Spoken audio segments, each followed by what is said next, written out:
recording? Okay, Sorry. go. If an aris protects from a terrace, Reb Eliezer ben Yaakov says, if he stands on the ground and gathers all of it, then it renders forbidden 4 amos in the field. But if not, it only renders forbidden that which faces it. Reb Eliezer says also if one plants one on the ground and one on the terrace, if it is 10 tefachtim high from the ground, it does not combine with it. But if not, then it combines with it.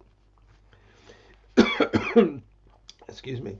If one trains a vine over part of a trellis frame, he may not bring seeds beneath the rest of it. If he brought, he did not render it forbidden. But if the new spread it is if the new spread it is forbidden. So too if one trains over part of a non-fruit bearing tree. If one trains a vine over part of a fruit bearing tree, he may bring seeds beneath the rest. But if the new spread, he must turn them back. It once happened that Rabbi Yeshua went to Rabbi Yishmael in Kefar Aziz, and he showed him a vine that was trained over part of a fig tree. He said to him, may I bring seeds beneath the rest? And he said, it is permitted. And he took him up from there to Beis Hamaganya, and showed him a vine which had been trained over a part of a branch, and the trunk of a sycamore tree which had many branches. He said to him, under this branch it is forbidden, but the rest is permitted. Okay, so there we have seen the difference between what's called an ilan machal and an ilan strak, a fruit tree and an ornamental tree. And in this Mishnah, we see that Rabbi Yeshua holds that a sycamore as well, even though it doesn't produce edible fruit, it has timber, and therefore it is used to. It's considered an ilan. Well, it's not an ilan strak anyway. And the difference being, of course, as we just said, that if you have an ilan strak and the grapevine has already started to grow over it, then you're not allowed to plant vegetables under even the uncovered parts of the tree. Mm-hmm. Because the tree is batel to the grapevine. But if it's a fruit tree, then it's chashuv in its own right, and it's not batel to the grapevine. So Mishnah Hay continues with the definitions. Ezehu ilan strak. Okay, so for our purposes in Kilayim, what is considered an ilan strak that you would no longer be allowed to plant even under the parts where the vine has not reached? Kol she'ena ose peros, anything that does not produce fruit. Rabbi Meir Omer kol ilan strak chutz min hazayis ve'atena.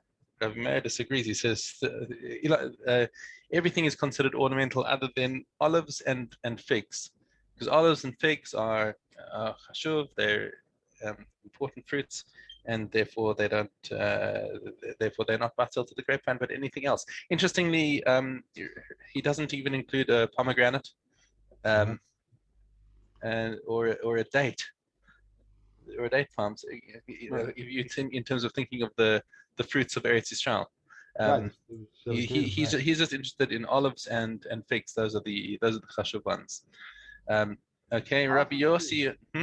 Olives and figs. Olives I can understand. Figs I'm kind of like, if you put figs, then you're right. Why not put the Ramon and the other chefs? Right, because olives we've seen already have had as like a special kind of prominence, especially with we saw in Peah that you've got a big olive tree, you can't, then it doesn't become shicha. Right. Right. Okay, Rabbi Yossi Omer, kol she'ein kamohu not in sados shlemos harei ze ilan strak. Rabbi Yossi's rule is no, in anything that doesn't get planted as a crop, that's called an ilan strak. So if you have fields of almonds, that's a crop. If you have fields of sycamores, that's a crop. But if you just like planting your bougainvillea or vahinias or whatever it is that you like to plant because they're pretty, that's called Rabbi Yossi therefore would also be including if you have fruit trees that are just not grown as crops. I don't know what kind of trees. But you have things that are just, I guess, not that commonly eaten and not much demand, so people don't plant them as a crop, and even that would be batel into a grapevine according to Rabbi Yossi. And the halacha follows the Tanakama that basically goes over whether does it make fruit or not. They haven't talked about a vine, about grapes. But grapes, the whole subject is talking about grapes. Because if the grapevine is trained over this, so if the grapevine is trained over another grapevine, then it's just part of the vineyard. All right, I guess that's kashivas. And you can't plant anything under that grapevine anyway. Right, so I guess it's kashivas anyway. That's what I'm That's saying. not the yeah. Everything is talking about in conjunction with grapes. Okay. Mishnah Vav. Piskei RS. The breaks in an RS. All right. We're gonna have to switch to whiteboard again. Give me a Good. sec over here. Now, in general, when we have when you plant a vineyard, your vineyard looks like this, right? You plant a bunch of rows of grapes like so. Okay. So you've got so your vines are planted in these rows, and the harvesters or the people who are tending to the vines can walk through the gaps and attend to them and pick the grapes and do Right. whatever Right. through over there. Now, all the time that we've been talking about Kilayim and gaps in between things has always been on the on the horizontal face on this area over here. Let's just say we wanted to plant vegetables over here. Now we've got that question of is that allowed? Right. Okay. Okay. What we haven't spoken about that explicitly is what happens on this face over here, where the vines are pointing at it. Okay. Now I'm just giving you that as a preface to what we're going to see inside our Mishnah today. Okay. So Piskei Aris, the breaks inside an Aris. Okay, that's Shmone Amos Ve'od. Okay, so this is now we say it's four it's 4 amos and a little bit extra. So you know what I'm going to do? I'm actually going to just restart this drawing. But this says Because, 8. Doesn't it say 8? yes, 8 amos, 8 amos and more. So did I say 4? I beg your pardon. Okay, I'm going to start this drawing again. We had someplace else where it was 4 amas, and you measured it when you went to the. Yeah, that's right. But hold on a second. Okay. We haven't yet defined what the breaks in an RS are called. Okay, here we're talking about a situation where, let's say you've just got one. Oops, I'm using the stamp. Undo and draw. Okay, so now let's say we've got one vine over here like this. Okay, and it's all this over here. It's on a trellis. So let's just say we've got vines planted here, here, here, and they're all just trained on the trellis over here. Okay, so this, according to everyone, even according to Beis Hillel, this is a vineyard because it's on trellis. Had it been on the ground, then Beis Hillel would have said this is not considered a vineyard, but this is considered a vineyard according to all opinions. Now what happens over here is that the middle over here gets destroyed. No, sorry, that wiped out. That wasn't how I expected the eraser to work. But let me redraw this. Is that it gets broken? It gets broken like this. Okay, and I'm going to just erase these little stars over here. So now there's now a gap in the vineyard like this, but it's with the vines pointing at each other, not with the vines facing each other. Okay, and now what we're saying over here is that this line, this gap over here, between here, this gap over here needs to be 8 plus. Okay. Okay, in order to be able to bring anything into the middle over here. Right, you want to plant some vegetables over here, let's say. Okay. So now why does that have to be? Because you need to have 4 amas to this side of the vegetables and 4 amas to this side of the vegetables, and you need a finite space to plant the vegetables in. You're not going to plant them in a gap of 0. Okay. Okay, so that's why you need 8 plus, because you need 4 this side and 4 that side. Okay. Okay. And now the Mishnah makes the observation. This plus over here that we're talking about is what the Mishnah is remarking about, is that normally we don't mention any kind of va'od when it comes to any shiurim in the kerem. Chutz mi piskei aris. This is the only place where we have something that has plus a little bit more than eight amas. Okay. Elohein piskei aris. So what is so returning to our definition, what is called the piskei aris? Aris shecharav me'emtzao.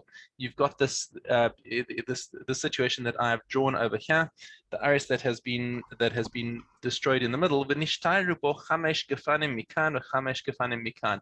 Okay, so sorry, I should have drawn an extra vine on either side over here. There we go. So now we've got five vines on either side, and each one is independently called a kerem because it's got 5 vines on a trellis. Okay. Okay. Im yesh sham shmone amos. If there's only 8 amas in this gap over here, lo yavi zera lasham. You can't bring anything into here. Okay. You need the plus. You need the plus. Shmone amos for od nosnin lo kedei avodaso. Then you must give it its tillage space over here, v'zorea samosar, and you can sow the middle piece. Now this is where the mafarshim leap here and then say, hold on a second, what's kedei avoda? So what's its tillage space? I just presented to you as if it has to be 4 amas because you've got a kerem over here, but the mafarshim have differing opinions about what is kedei avoda. So according to Chachamim, this is Arba Amos, and according to Rabbi Yochanan ben Nuri, it's only 6 tefachim. But why 6 tefachim? Why that? That's because now why? Because we see in Mishna Aleph. Let's just go back to Mishna Aleph. The Hadith points us at Mishna Aleph with the opinion of Rabbi Yochanan ben Nuri. Avodas hagefen is, where's Rabbi Yochanan ben Nuri? Toim kol omrim ken ela im yesh sham arba amos me'ikar gefanim v'lagader nosnim nos avoda so v'zorei samosar. And over there he was saying that's only 6 tefachim, and then you're allowed to plant more than 6 tefachim away from the vine, which we said halacha is not like him. Rabbi Kiva says 3, which is even less. That's right. Tell me avodas hagefen. Shisha tvachim l'chol ruach. He says how much is avodah hagefen? Is shisha tvachim l'chol ruach. That's Rabbi Yochanan ben Nuri, and Rabbi Akiva drops down to even 3. Okay. Oh, so no. Come here, avodas hagefen. What is avodas hagefen? That's actually a general rule. If you just have a single vine on the ground, that's a 6 tvachim. And Rabbi Akiva says even 3. Okay. Now back to our Mishnah and Mishnah Vav. Okay. Just want to see the mafarshim over here. Says like, how is this different? Remember, we had our other case of the karachas hakerem. Right. Okay. Okay. In the karachas hakerem, let me just redraw the situation of the karachas hakerem back into back below for comparison. So this will not be to scale, but in the situation of the karachas hakerem, we have a situation where you've got the kerem over here, and then you've got boom, boom, boom, boom, boom, like that. And now we've got this, and in the middle, we said that it has to be 16 amas square.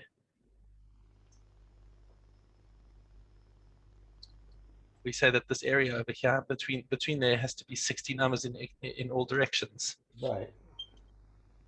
Okay.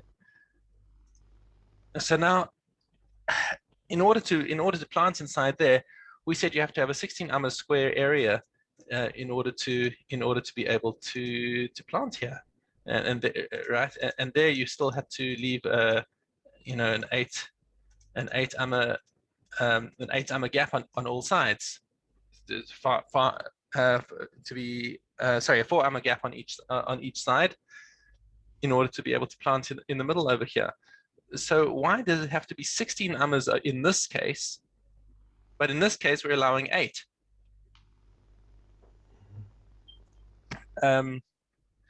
So the difference here is, as I was saying at the beginning, is that the difference is that here, when you've got the vines facing, when you're facing the vines like this, then you're coming sort of directly into the ambit of the or whatever of the vineyard. Whereas here, when it's vertically pointing at it, it's not so obviously sort of inside the vineyard. When you're planting sort of in this gap that the vines are just pointing at, not facing. You understand the difference that it's vertically. This line over here is vertically pointing at the at where you want to plant vegetables. Where here it's like almost it's inside the face of the vineyard. Now those stars that we have over there, they're going up and down. They're going vertically, correct? Mhm.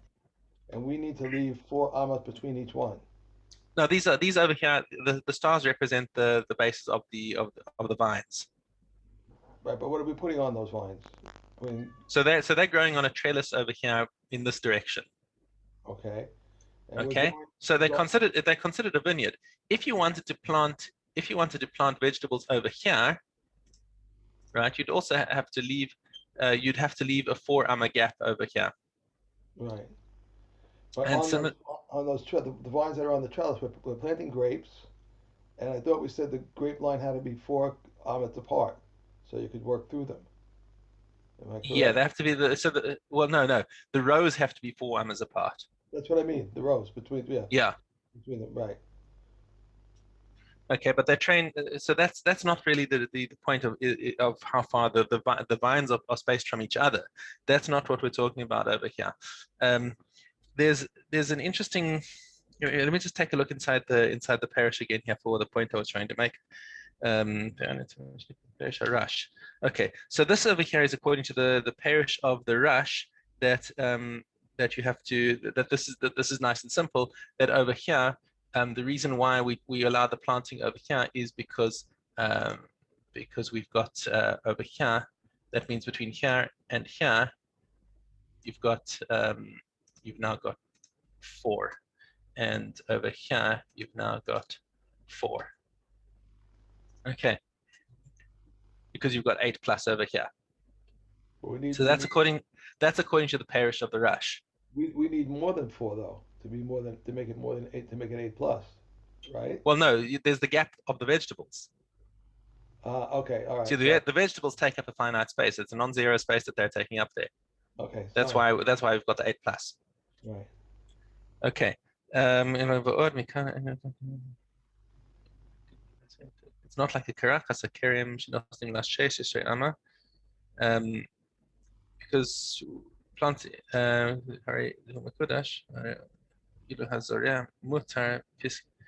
okay, and we right, but we permit this. Hold on, ilu hazorea mosar piske aris b'merchak shel 6 tfachim me'aris im enu mekadesh. Hold on a second, and we see this again. And the last, if you've also got Kahati on this just in English. So he's got a commentary here. His last paragraph in the Kahati. Why don't you read out that last paragraph in Kahati in English for us? The one where And he sows the remainder.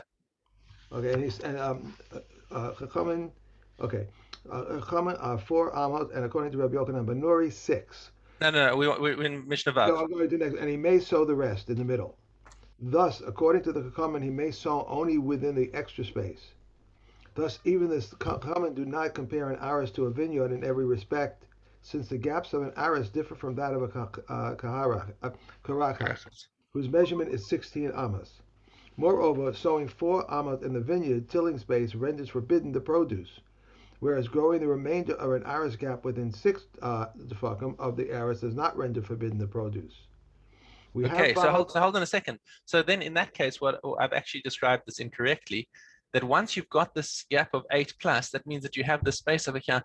It may be that this gap that you have to leave for here only needs to be, I'm going to put here in sort of orange, or 6 tefachim.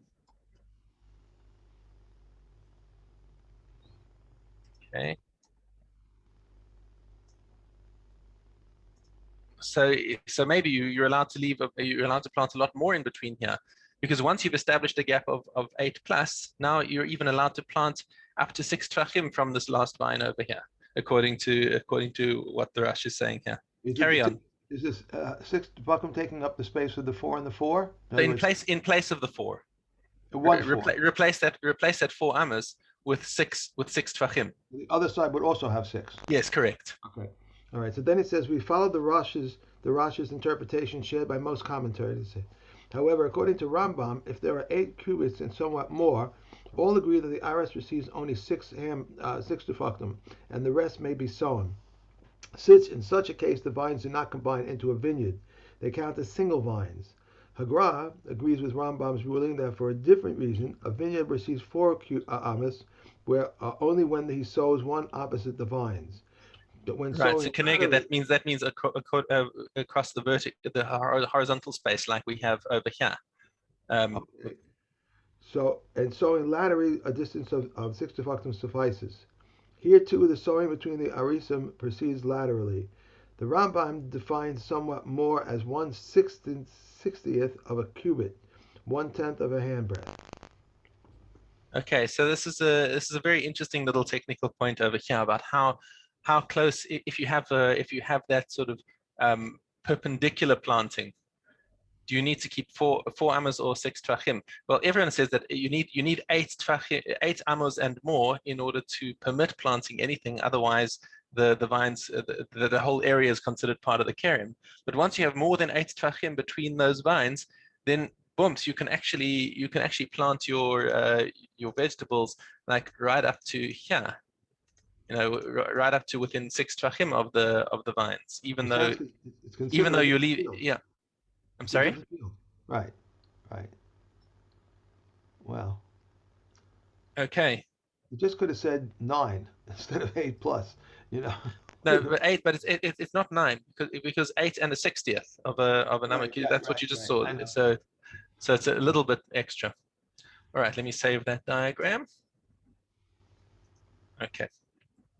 I think we have some of these numbers like this in Sukkah, where they say if they say it has to be, I'm trying to think that the number goes up to 90, a space of 90, let's say, and a little more, or they don't. It's not up to 90. It's 90 and a little more. What that little more means, I think it was in Sukkah. Yeah. That we have. I don't remember. Could be. I don't remember that. Okay. Mishna Zayin. Aris shehu yotzei min hakosel. Okay. Actually, I would have drawn a diagram, but actually there's one right here in the Kahati. Aris shehu yotzei min hakosel mitoch hakerin v'kaleh. Okay. So well, actually, you know what? I am going to do this. Let me clear all drawings. Okay. The simple way of understanding that there are actually two understandings of this Mishnah, which I'll take you through. So here you have a trellis that comes that comes from a wall. Okay, that's grown on a wall. So yotzei min hakosel mitoch hakerin v'kaleh nosnin lo avodaso v'zorah es hamosar. So let's draw ourselves a wall. Okay, the wall is in black. So here is a wall, and now let's draw let's put some grapevines around here. Okay, so we've got 1, 2, 3, 4, 5. Okay, so this vine is growing. This vine is growing on the wall over here from the corner, and it stops over here. And now we want to know, according to the first opinion, are you allowed to plant vegetables over here? Right. Okay, are you allowed to plant the vegetables over here? That's our first interpretation of this, and the Mishnah says, yeah, you can. You don't. This is fine. And now this is not the same. Remember, we said in terms of the when we had the come on, what's it called again? Pergola. If you had a pergola and you had started planting your vine over the pergola, then you're not allowed to plant any vegetables under the rest of it. But the wall looks like a different situation. ואינן תופסות את כל הכותל, אלא 3 גפנים של הארץ עומדות בקרן אחת של הכותל ו2 גפנים בקרן השנייה. Oh, sorry, wrong case. Let me redo this one over here. Is that you got 3 vines over here and 2 vines over here. You need from the end of the third star over there. You need what they call tillage space. That's correct. So you need the tillage space over there. But what's the tillage space? 6 tvachim. Right. Because it's not considered a kerim. Uh-huh. Okay. It says three vines on one side and 2 vines on the other side, and the middle part is open. So now you just have to put 6 tvachim on either side, and you can put your vegetables in the middle over here where the ticks are. You only have 2 stars on the right side. That doesn't mean anything, though, right? The what? You only have 2 stars right there. You could put 3 if you wanted, okay, but it wouldn't make a difference. Yeah, but Rabbi Yossi says you need 4 amas. Right. So now what the Tanakama is saying is that even if you have, let's say, 3 amas in this gap, let's draw a distance mark over here. So if you have a gap here, so Rabbi Yossi, so this here, Rabbi Yossi says it must be 4 amas. Sorry, you must be greater than 4 amas. Equal. Rabbi Yossi says, it must be. So Rabbi Yossi says that distance over there, right? This distance here must be greater than 4 amas.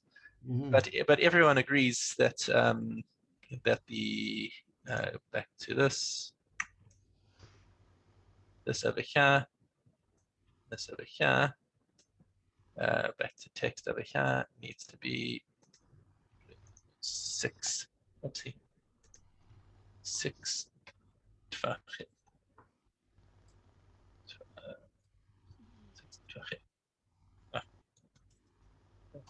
Isn't Rabbi Yossi's from the end of that 3rd star to where the vegetables start? No. That's the point that Rabbi, that everyone agrees that this is not considered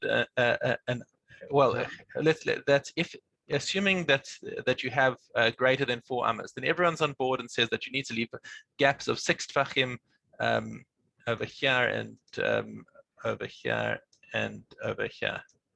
Okay. In order to allow planting the vegetables over here. But Rabbi Yossi comes and adds an extra chumrah and says, look, if you've got less than 4 amas between these 2 and these 3, then that's a kerim. Mm. Which Chachamim disagree with Rabbi Yossi, and we don't hold like Rabbi Yossi. Now, there's another opinion that Kahati brings, that this is actually talking about a different situation, and I'll draw it over here for completeness. Back to the black lines, that actually the alternative way of looking at this, which is about the Pharisees triangle, okay, that you have this corner situation, okay, where those are your walls, and you've got your vines over here, okay, and now in this situation over here, do we consider this to be a kerim?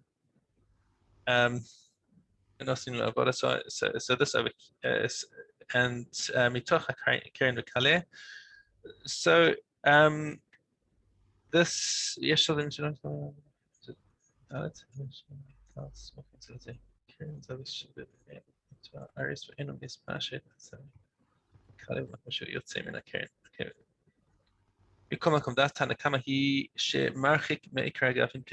so 6 tvachim. So once again, if you want to go and plant in the remaining area, then again you can plant here and you can plant here, and all you have to leave over here in the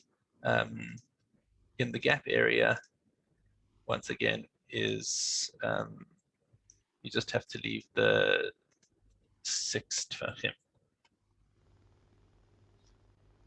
Okay, select there, get there and there. 6 tvachim. Mm. Okay. And what Rabbi Yossi comes to say is that if you don't have the 4 amas between where here and the between here and the wall, or if you don't have a 4 amma gap between in the rest of the planting space, then you can't plant it, even though you're leaving 6 tvachim. And that's the alternative explanation of the Mishnah. So we've got 2 possible explanations of the Mishnah. One is the straight line explanation here, and the one is the around the corner explanation. The first explanation is that of Tiferes Yisrael. Is that no? Mishnah saying that's the Rash and the Rav Batanura. So Rambam and Tiferes Yisrael give the other explanation around the corner like this. Okay. A little confusing, but I'm picturing it. I have to look at the picture again. Okay. All right. Done. Okay. Fine. Now we can go back to Chazaras. Let's put this in here. Let's go. Okay.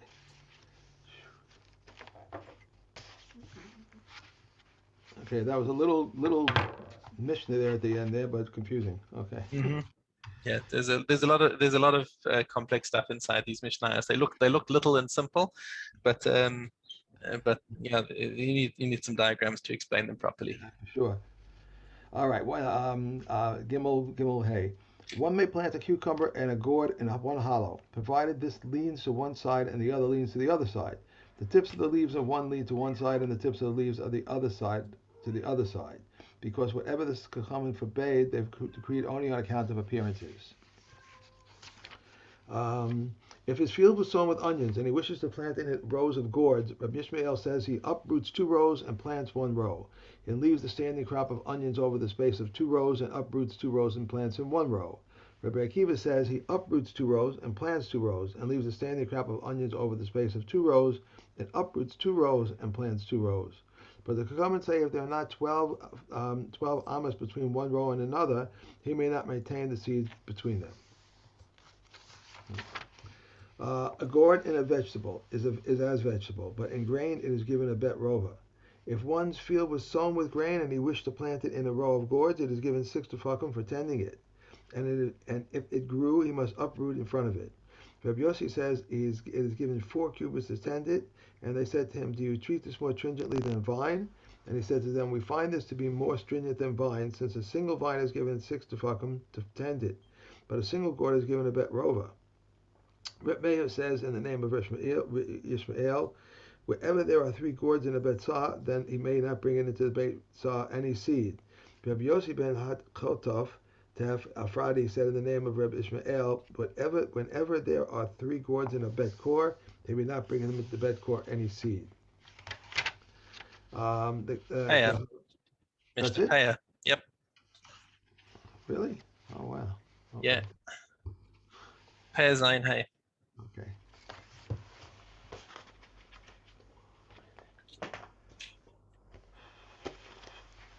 Okay. The person who thins the vines, just as he thins his, he may thin that of the poor. And so so says Rabbi Yehuda. Reb Meir says, his own he may, but that of the poor he may not. A vineyard in its 4th year, Beit Shammai says it has no chumash, and it has no removal. And Beit Hillel says it has. Beit Shammai says it has peret and it has oliot, and the poor redeemed for themselves, and Beit Hillel, all of the rest is for the vat. A vineyard that is oliot, Rabbi Eliezer says to the owner, Rabbi Akiva says to the poor. Rabbi Eliezer said, when you harvest the grapes, you shall not glean it. If there is no harvest, from where are the oliot? Rabbi Akiva said to him, and you shall not glean your vineyard, even if it is an oliot. If you sow, why is it said when you harvest grapes, you shall not glean it? The poor do not have oliot before the harvest. Okay. He just opened the door to Cat. Yeah. Okay. Decided to come in to eat. Oh gosh.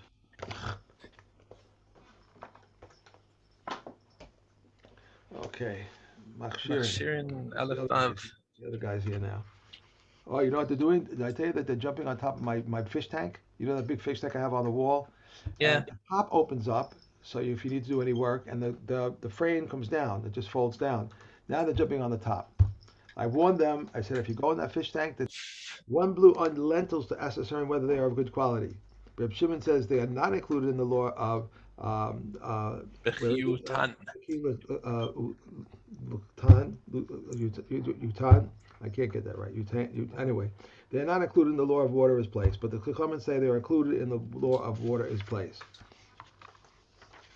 And if one ate sesame seeds with his finger concerning the liquid on his hand, Reb Shimon says they are not included in the law of water is placed, but the comments say they are included in the law of water is placed.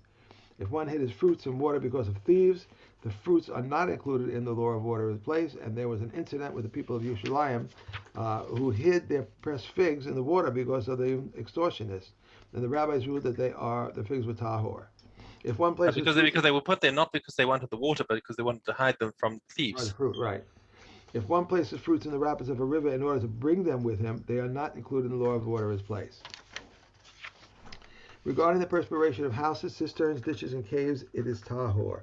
Regarding the perspiration of humans, it is tahor. If one drank tame water and perspired, his perspiration is tahor. And if one entered warm water and then perspired, his perspiration is tame. If he dried himself and then perspired, his perspiration is tahor. Regarding a bathhouse that is tame, his perspiration is tame, and a tahor bathhouse, his perspiration is included in the law of water is placed. Regarding a pool in a house, and the house perspires on its account, it is tame. Then the perspiration of the entire house that is on account of the pool is tame. Okay. So, Kilayim, Yud Zayin, Yud Beis. Now we were talking about the different shiurim around the Torah, and which some of them are used with the middle measure, some are used with the personal measure, some are used with the big measure, and that's what we're coming up to now. There are instances in which the Chachamim spoke of a large measure. A ladleful of corpse dust is measured against a full big physician's ladle. The split bean of Nagayim is measured against a split Sicilian bean. And one who eats on Yom Kippur, the volume of a large date is liable if he ate the equivalent of it and its pit. The measure of skim bottles of wine and oil to lube their tumah is a hole the size of the large whirl. Regarding a window that was not made by a person, is measured to spread tumah in the size of a large fist, that is the fist of Ben Tatia. Rabbi Yossi says that fist has the same proportion as a large human head. Regarding a window that was made by a person, its measure to spread tumah is the size of the hole made by the large auger of a temple chamber. Now this is as large as an Italian punjan, and is also as large as an Aronian cellar, and is also as large as the hole in a yoke. All utensils made from sea creatures are tahor, except utensils made from a sea dog, which since it flees to dry land. These are the words of Rebbe Akiva. If one makes utensils from something that grows in the sea and attach to the utensils something that grows on land, even a thread or a string, something that is susceptible to tumah, the utensil is susceptible to tumah. So this is a good reason to make a jacket out of shark skin or something, because it can never become tame. Right. You got to catch the shark first, though. Yeah. One Right. more. You're Dalit. No, I just did it. Yeah. Okay. These are some items that were created on the first day that are susceptible to tumah. That which was created on the second day is not susceptible to tumah, and that which was created on the third day is susceptible to tumah. That which was created on the fourth and fifth days are not susceptible to tumah, with the exception of a utensil made from the wing of an anaz and plated in the amis egg. Rabbi Yochanan ben Nuri says, what is the difference between the wing of an oz and the wings of all other birds? Everything that was created on the sixth day is tameh. Okay.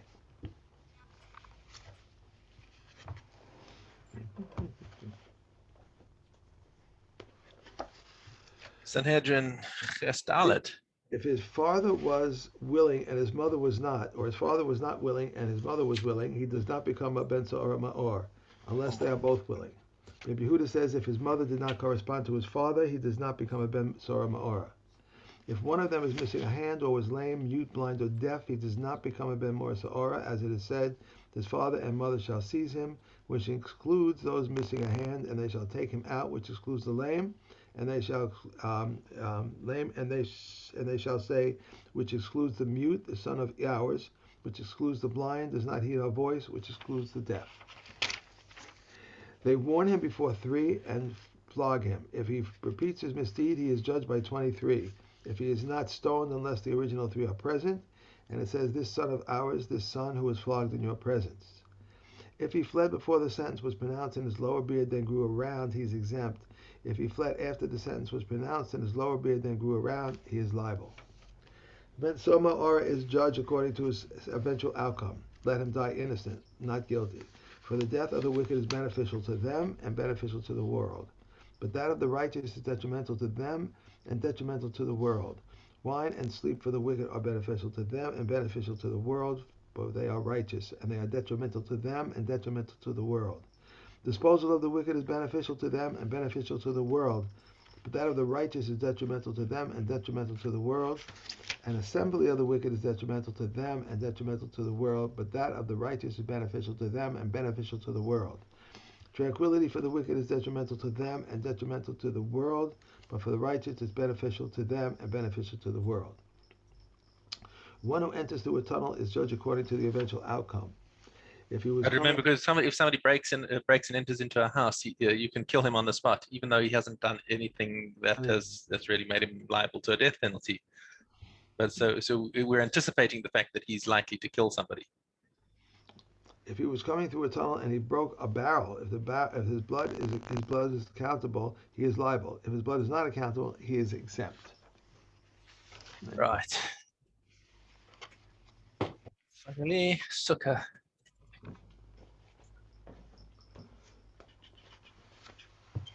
How are the recitation of the Hallel and the mitzvah of rejoicing done for 8 days? This teaches that a man is obligated in the recital of Hallel and the mitzvah of rejoicing and the mitzvah of the last festival day of Sukkot like all other days of Sukkot. How are the mitzvah of Sukkah observed for 7 days? When one has finished eating, he may not take apart his Sukkah and he may not down his utensils from Mincha time and later to honor the festival day of Sukkot. How is the water libation done? He filled the golden flagon according to holding 3 lugim from the shiloach. When they reached the water gate, they sounded a tekiah, trua, and a tekiah, and he went up to the ramp and turned on his left. There were 2 silver bowls, and Rabbi Huda said they were of plaster, but their surfaces were darkened from wine. Each had a hole like a thin nostril, one wider and the other narrower, so that both would drain at the same time. The western one was for water, and the eastern for wine. If he poured the flagon of water into the bowl for wine and the flagon of wine into the bowl for water, he fulfilled his obligation. Rabbi Yehuda said he would even pour with one log all 8 days. To the poor they would say, raise your hand, for the ones poured it over his feet, and all the people pelted him with their esrogim. That was a famous case of the, I think it was Rabbi Ishmael, not Rabbi Ishmael, Rabbi Yochanan Kohen Gadol. He eventually became a tzedukah, and he poured the water over his feet, and that was when they pelted him with all the esrogim. Just as he performed on a weekday, so as he performed on the Sabbath, except that he would fill an unconsecrated gold barrel on the eve of the Sabbath from the shliach and place it in a chamber. If they spilled or uncovered, he would refill it from the laver, and uncovered wine and water are unfit for the altar. Okay. Ad kan Yom Revi'i. We shall see you later, Mitzvah Hashem, for the Kashrus Shir.